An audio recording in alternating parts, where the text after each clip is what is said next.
건강한 신앙 유지하기 이제 세 번째입니다. 제가 세 번 정도 보게 됐는데 이제 세 번째로 심판날을 기대하라라는 제목으로 함께 나눕니다. 한번 따라합시다. 심판날을 기대합시다.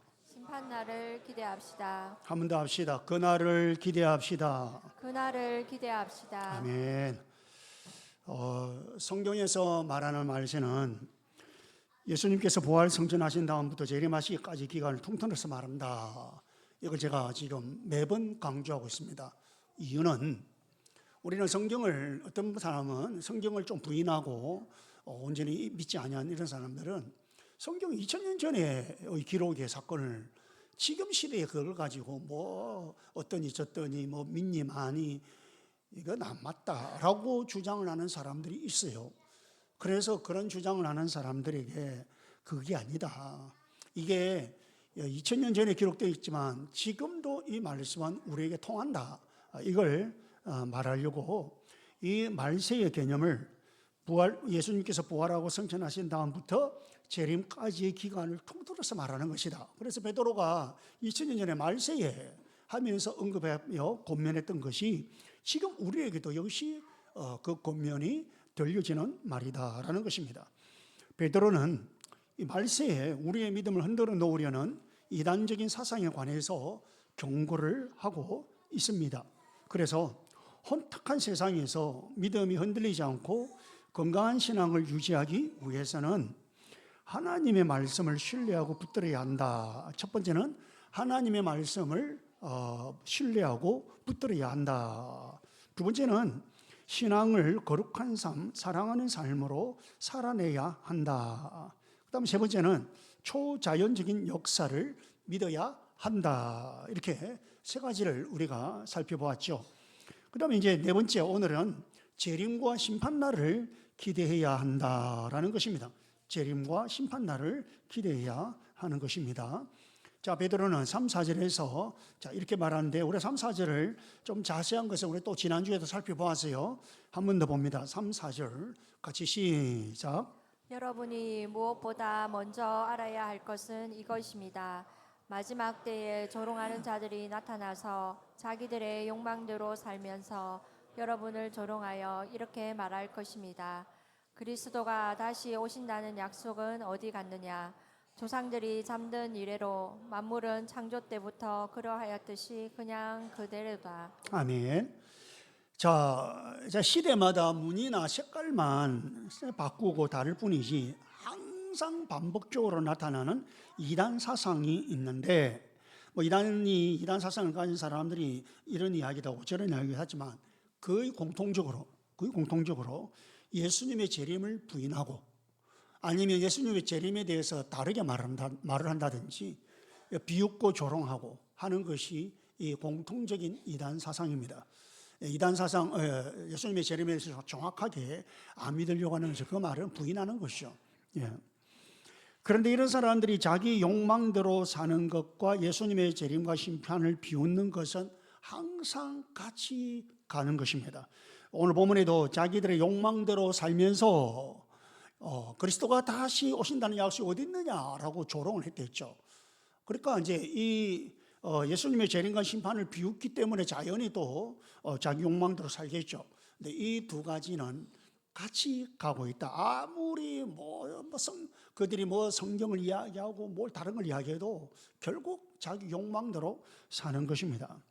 제법 배웠다고 하는 무신론자들 중에 지식인들, 무신론자 중에서도 좀 지식인들 중에는 기독교의 정오심을 갖고 있는 사람들이 있습니다. 물론 또 그렇게 지식인 아닌 사람들이 그러면 기독교에 대한 정오심이 없느냐 그런 건 아니고, 특별히 좀 배웠다고 하는 사람인데도 이게 좀 우리가 볼 때 좀 이해가 안 될 정도로 그렇게 기독교의 정오심을 가지고 있어요. 사실은 무신론이 뭡니까? 무신론은 신이 없다, 신은 존재하지 않는다, 이게 무신론이죠. 하나님은 없다 그 말입니다. 하나님이 어디 있느냐 이제 이런 이야기죠. 이런 사람들은 사실은 그 자체의 모순에 있습니다. 모순에 빠져 있어요. 사실 신이 없다라고 그거는 억측스럽게 말을 할 뿐이지, 그러니까 자연히 이제 모순에 빠져 있는 거죠. 그래도 그들이 신은 없다고 힘있게 말하는 이유가 뭐냐면 그들이 뭐 논리적으로 차차차차 들어맞기 때문에 자 그래서 봐라 신이 없지 않느냐 이렇게 말하는 게 아니고요. 사실은 그냥 하나님을 인정하고 싶지 않은 거예요. 하나님 우리는 인정하고 싶다. 왜 그러냐면은 여러분 이렇게 좀 지식이 있다, 좀 뭔가 갖추어졌다 하는 사람일수록 뭐냐면 자기 만족이 강해요. 소위 자만심이죠. 그게 나중에는 교만으로 나아가는데 뭐냐면 내가 내 인생을 컨트롤한다는 거예요. 그 말은 내가 내 인생의 주인이라는 거예요. 내가 내 인생을 내가 컨트롤하고 내가 내 인생의 주인이다 이렇게 여기는 거죠. 그런데 내가 하나님을 만약 인정하게 되면 어떻게 되냐면 하나님의 수하에 들어간다는 거죠. 다시 말하면 나를 지배하는 존재가 하나님이다 이렇게 이제 인정한다는 거죠. 또한 나는 하나님에게 순종해야 된다. 이런 것을 참지 못하는 거예요. 그런 사람들은 자기가 뭐 표현하면 내가 왕이고 내가 주인이고 내가 뭐 대장이고 이런 거예요. 내가 여기서 내가 대장이고 내 말하면 다 자기 수하에 있는 사람 꼼짝도 못하고 그 말 들어야 되고 이런 식이에요. 어떤 나름대로의 어떤 권위를 가지고 있으면 그렇거든요. 그러니까 자기 주장대로 자기 힘대로 그래 하는 거예요. 그렇게 살다가 하나님을 내가 인정하면 하나님의 수하에 들어가서 하나님께서 말씀하신 대로 순종하고 또 나를 지배하는 존재가 하나님이다. 이런 자체를 참지를 못하는 거예요. 그래서 기독교의 정오심을 가지는 거죠. 이런 사람들이 그렇게 신의 존재를 부인하니까 당연히 예수님의 재림이냐 또는 심판 이런 거 부인하는 거 당연하겠죠. 결과적으로 이렇게 심판을 두려워하지 않으니까 예수님이 재림하셔서 심판하신다는 걸 두려워하지 않으니까 인정하지 않으니까 그건 두려워하지 않는 것이죠. 그러니까 자연히 삶은 점점 방탕해지잖아요. 여러분 의외로 지식인이라고 하는 사람들이 많이 방탕한 삶을 살고 있다는 거 아세요? 의외로. 그러니까 저 삶은 점점 방탕해지는 거예요. 그러면서 자꾸 기독교의 적개심을 나타내는 거예요. 왜냐하면 기독교는 자꾸 그런 것들을 지적을 하니까, 자꾸 그런 것들을 이야기를 하니까. 그래서 우리가 이 혼탁한 세상에서 흔들리지 않고 건강한 믿음을 갖기 위해서는 예수님의 재림, 예수님의 심판 이것에 대한 기대가 있어야 된다라는 것입니다. 예수님의 심판 날에 대한 기대가 있어야 된다. 그래야 우리가 건강한 믿음을 유지할 수 있다는 것입니다. 특별히 여러분 우리가 어떤 억울한 일을 당할 때가 있죠. 그죠?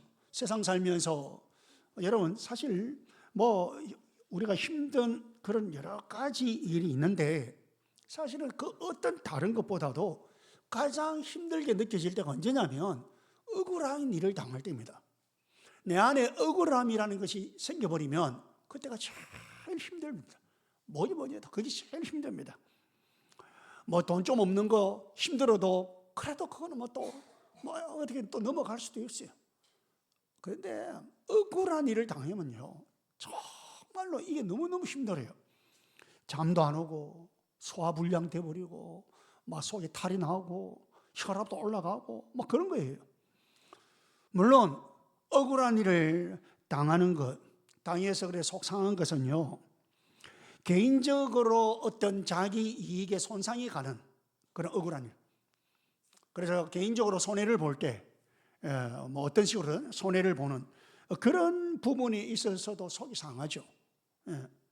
그런데 더 중요한 것은 더 속상한 것은 뭐냐니까 내 안에 우리 마음속에 억울함이 남아있다라는 것입니다. 손해가 되는 그 정도로 끝나버리면 사실 괜찮아요. 그런데 문제는 그런 것들 이런 것들에서 내 안에 계속 억울한 감정이 남아있다. 이게 이제 문제죠. 특히 언제 그러냐면 억울한 일을 당하잖아요.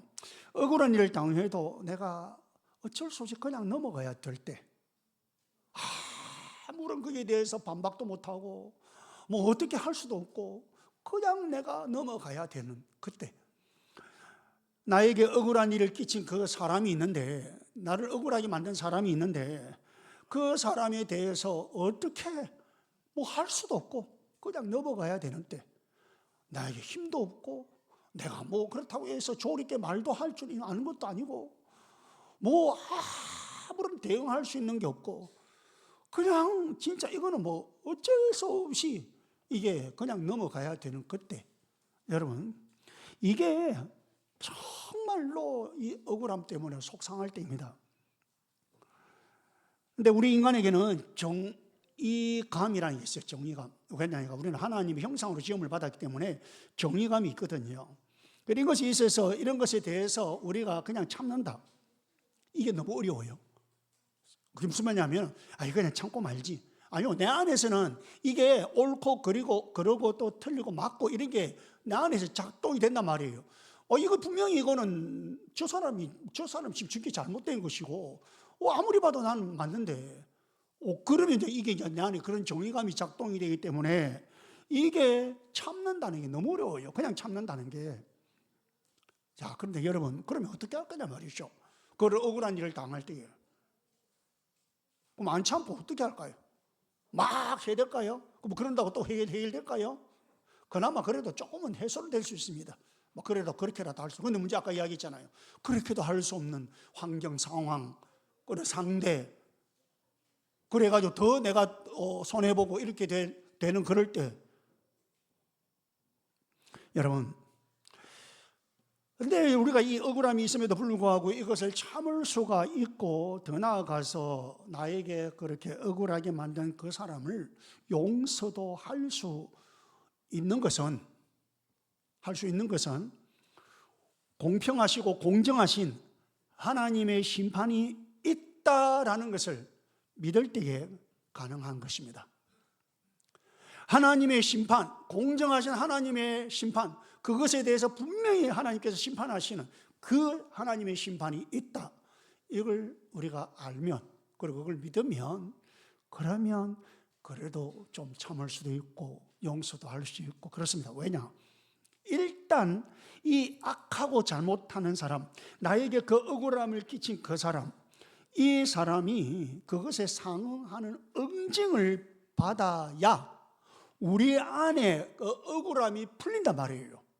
근데 이게 아까 이야기했잖아요. 이 세상에서는 뭐 법적으로도 뭐든 간에 이게 안 되는 거예요. 나에게 억울하게 했는데 그 사람이 응징을 받을 수 있는 아무런 조치가 없는 거예요. 그래서 우리가 지금 더 억울한 거예요. 사실은 안 풀리는 것이요.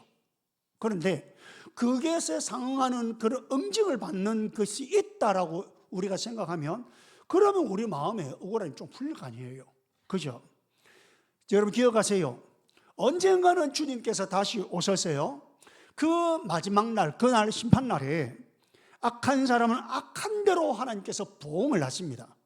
그리고 억울한 사람은 그 억울함을 풀어주십니다. 이게 여러분 마지막 심판날에 있는 일입니다.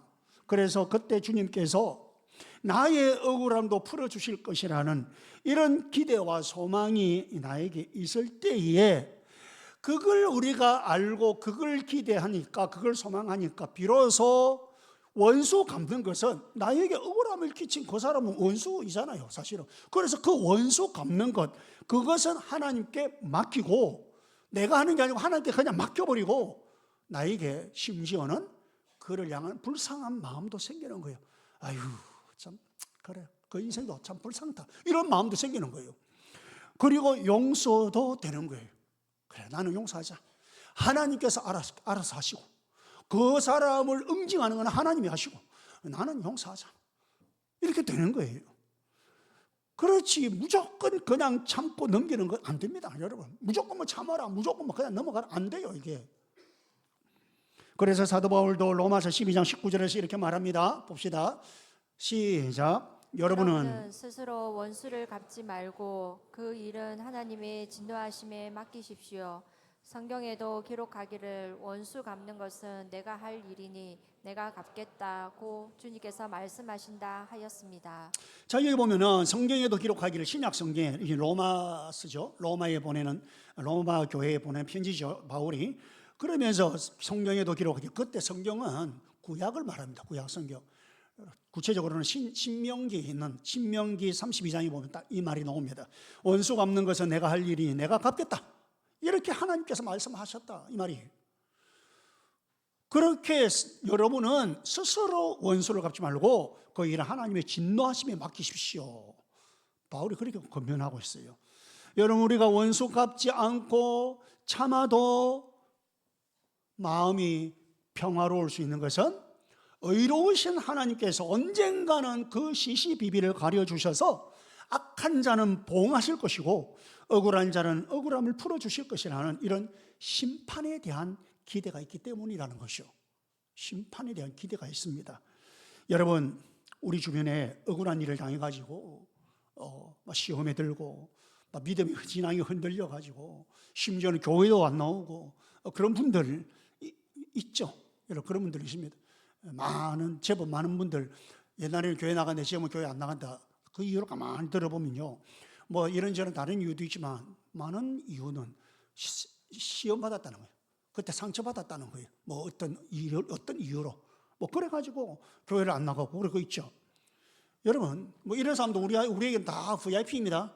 여러분, 이런 분들도 다 VIP로 삼고, 우리가 이 세상에 사는 동안에는 이와 같은 종류의 부조리, 우리를 억울하게도 하고 하는 이 모든 부조리는 항상 존재합니다. 여러분, 우리가 천국에 가는 그날까지 이 부조리는 존재합니다. 이걸 우리가 알아야 돼요. 아무리 우리가 그 부조리를 없애려고 나름대로 노력을 하죠. 우리가 또 그렇게 해야 되고, 그렇죠? 최대한. 그럼에도 불구하고 부조리는 늘 존재합니다.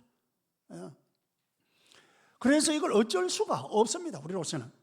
그렇다고 해서 포기는 하면 안 됩니다. 우리가 계속해서 더 최선을 향해서, 또 최선이 아니면 차선을 향해서 우리가 나아가야 되죠.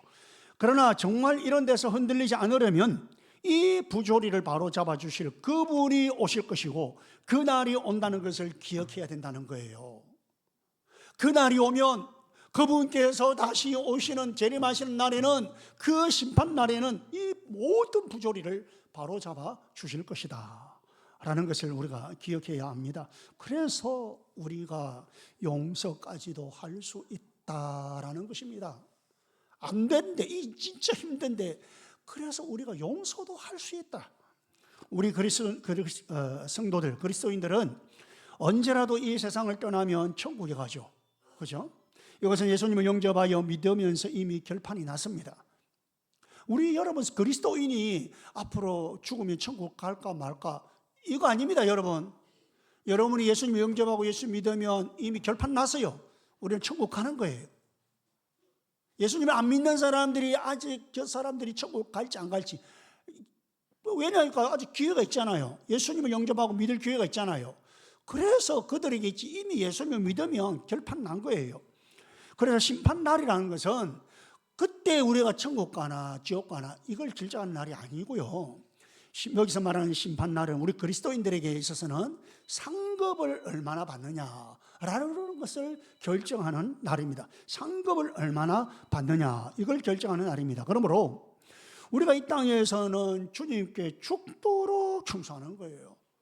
이미 천국 가는 건 결판 났고, 상급을 얼마나 받느냐, 이거니까 우리 이 땅에서 죽도록 주님께 충성하는 거예요. 사실 이런 상급에 대한 기대가 없으면 주님을 섬기는 것이요, 이게 잘 안 됩니다. 해야 되지. 의무감으로는 한계가 있습니다. 내가 목사로서, 장로로서, 권사로서, 목자로서 당위성을 가지고 하면 이건 한계가 있어요. 상급에 대한 기대가 없으면 이게 너무 어려워요, 주님을 섬기는 것이. 여러분, 섬기다 보면 자꾸 이런 일 저런 일 겪잖아요. 마음 상한 일 생기잖아요. 억울한 일도 당하잖아요. 어떻게 계속 할 수 있겠어요?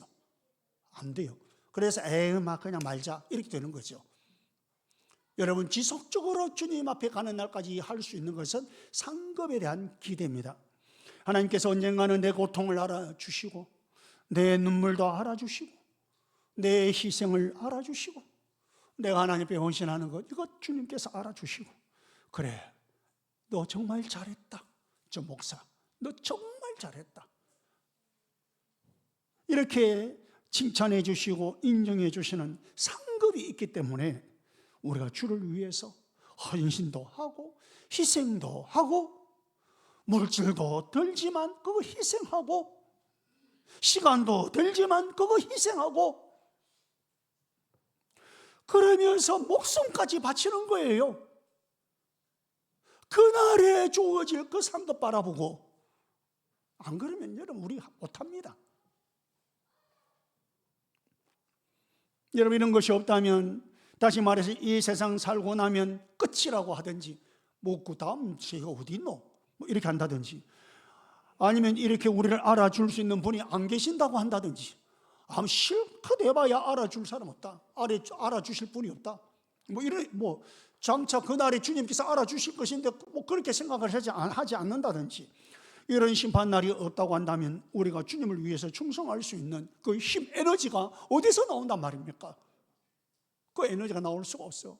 여러분 목자 목녀님들, 오늘 우리 어린이 목자들도 이렇게 이제 오늘 세워지고 하는데, 우리 어린이 목자들부터 해가지고 우리 청소년 목자들, 우리 일반 목장의 목자님들, 목녀님들, 에너지를 어디서 받을 거야, 여러분? 교회에서 여러분 수고한다고 뭐 월 얼마씩 줘야 에너지가 생깁니까? 아닙니다, 여러분. 그것 가지고 에너지 생기는 게 아니에요. 그날에 하나님께서 주실 그 상급을 바라볼 때에, 야, 너 진짜 수고했다, 너 정말 잘했다, 그렇게 칭찬하고 인정해 주실 그 주님. 여러분 그날이 언제인지 아무도 모릅니다. 그렇지만 언젠가 하나님께서 우리가 한 희생, 내가 했던 그 헌신, 이걸 알아주시고, 야 봐라, 니 진짜 수고했다, 너 정말 수고했다, 애썼지, 그래 수고했어, 이렇게 칭찬해 주실 그 심판날이 온다는 것입니다. 내 눈에 보이는 결과는 없었지만 하나님께서 보시는 열매가 있었기 때문에 너 잘했다고 그렇게 칭찬해 주실 그 날이 있다는 것입니다. 내가 볼 때는 아무런 열매가 없었어요. 결과도 없었어요. 그러나 하나님 보시기에는 그게 열매라는 거예요. 내가 볼 때는 아무것도 아닌데 하나님 보실 때는 그게 열매라는 거예요. 우리에게는 아무것도 아닌 작은 것까지도, 내가 볼 때는 그 작은 그거 뭐라고 하지만, 그러나 그것까지도 다 기억하시고 큰 상급으로 갚아주시는 그분이 계시고, 그날이 있기 때문에 우리는 낙심하지 아니하고 어떤 상황 속에서도 우리가 이 신앙생활을 꾸준히 흔들리지 않고 그렇게 여러분 우리 신앙생활을 유지하고 또 주님의 사역을 하는 거예요. 목장에서는 목장 사역을 하고, 연합교회에서는 연합교회 사역을 하고요. 우리가 세상에 대한 분노, 부조리, 악한 사람 때문에, 이 억울한 일 당한 것 때문에 시험에 빠지거나 흔들릴 수 있는데, 그러지 않고 끝까지 믿음을 지킬 수 있는 것은 심판날에 대한 기대가 있었습니다. 여러분, 하나님께서는 모든 것을 공평하게 심판하시고 우리의 작은 희생까지도 기억하시고 상급으로 주시는 분이십니다. 이 주님께서 언젠가는 다시 오셔서 이 세상을 정말로 공정하게 심판하실 것입니다. 저와 여러분, 우리 모두 이 날을, 그날을 바라보고 그날을 기대하면서 이 땅에서 나는 주님 앞에 이렇게 한다고 하는데 왜 자꾸 이러느냐, 그게 부조리란 거예요. 그게 부조리. 그런 부조리 가운데서, 악한 사람이 잘 되는 것 같은 이 세상 가운데서 어떻게 그렇게 악한 사람은 잘 되냐, 나는 하나님이 이렇게 헌신한데 나는 왜 이렇게밖에 안 되냐, 이렇게 느껴지는 세상 가운데서 또 억울함이 주어져도 우리 믿음을 잘 지키고 주님 앞에 맡겨진 사역 우리 잘 감당하시고, 목자 목님들 기억하세요. 여러분들 수고했다고 갈수록 아마 칭찬은, 이 세상에서 칭찬은 더 적을 것입니다. 갈수록 정말 그럴 거예요. 어쩌면 자꾸 이런 말 저런 말 하면서 자꾸 그게 대해서 뭐 이렇게 간섭이나 뭐 이런 말이 더 많아질 수 있습니다. 그럼 억울하죠. 그러면 진짜 억울하죠. 뭐야 이거. 그렇다고 여러분 실망하지 마시고, 또 물론 낙담은 되죠. 그래도 인내하면서 그날을 바라보고 심판날에 상급 주실 그분을 바라보면서 승리의 길로 나아갈 수 있기를 주님의 이름으로 축복합니다.